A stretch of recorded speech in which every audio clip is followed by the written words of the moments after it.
Hi friends, welcome to our channel. ఈరోజు అరటికాయతో ఇగురు చేస్తున్నాను.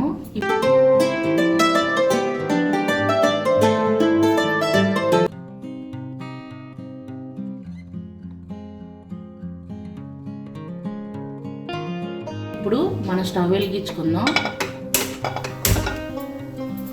ఇవి కొంచెం హీట్ ఎక్కాలి.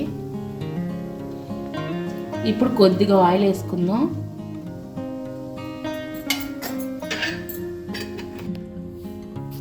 ఇప్పుడు మనం దీంట్లోకి ఉల్లిపాయ, పచ్చిమిర్చి, కరివేపాకు వేసేసుకుందాం.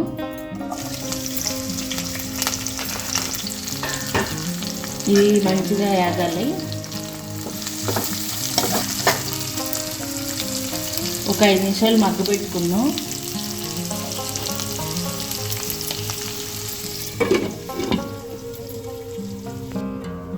ఇప్పుడు మనం మూత తీసి చూసుకుందాం. చక్కగా మగ్గిపోయి ఉంది.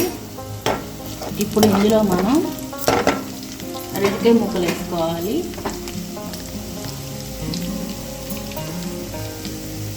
చూసారు కదా, ఇవి అరటికాయలు.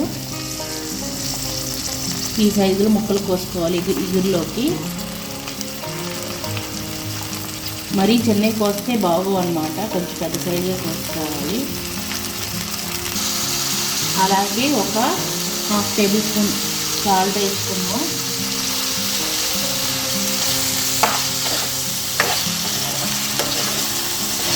ఒకసారి అన్నీ కలిపేసుకుంటే కొద్దిగా పసుపు కూడా వేసుకుందాం. ఒక 1/2 టేబుల్ స్పూన్ పసుపు.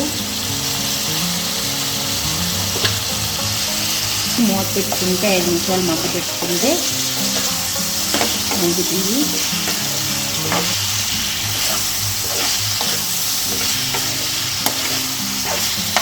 ఇప్పుడు మనం మూత పెట్టేసుకుందాం. ఒక 5 నిమిషాలు మూత పెట్టుకోవాలి. ఇప్పుడు మనం మూత తీసి చూసుకుందాం.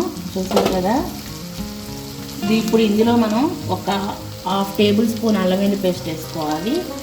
మనం ఉల్లిపాయలతో పాటు వేసుకునే కన్నా ఈ పచ్చిగా అట్లా కొంచెం ఈ అరటికాయలు మగ్గినాక వేసుకుంటే మనకి చాలా టేస్ట్ వస్తుంది. అల్లం వెల్లుల్లి పేస్ట్ వేస్తే ఎప్పుడు కూడా అరటికాయ ఇగురులో మాత్రం అప్పటికప్పుడు అల్లం వెల్లుల్లి పేస్ట్ వేసుకుని ఇలా వేసుకుంటే చాలా టేస్టీగా ఉంటుంది. ఇప్పుడు మనకి అల్లం వెల్లుల్లి పేస్ట్ అయ్యి పచ్చివాసన పోయేంత వరకు ఒక 2 నిమిషాలు మగ్గ పెట్టుకుని ఇప్పుడు మనం మూత తీసి చూసుకుందాం. కొంచెం 2 నిమిషాలు పెట్టుకున్నాం కదా, మంచిగా పచ్చివాసన పోయింది.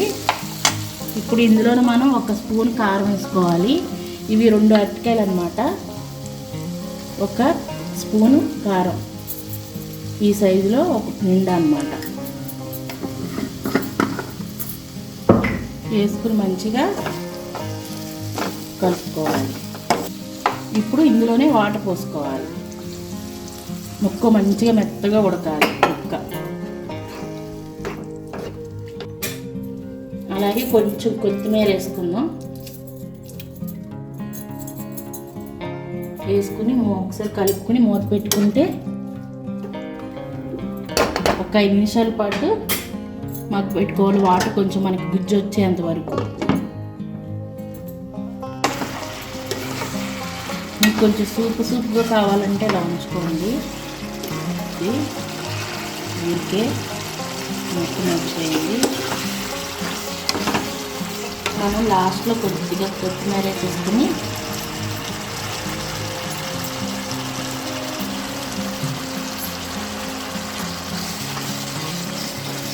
స్టవ్ ఆఫ్ చేసుకుందాం. చూసారు కదా, అంత గుజ్జుగా చాలా టేస్టీగా కూడా ఉంటుంది. చూసారుగా ఫ్రెండ్స్, అరటికాయ ఇగురు అనమాట. చాలా టేస్టీగా ఉంటుంది. ఒకసారి ట్రై చేయండి. మీ కనుక ఈ వీడియో నచ్చినట్టయితే లైక్ చేయండి, షేర్ చేయండి, సబ్స్క్రైబ్ అవ్వండి.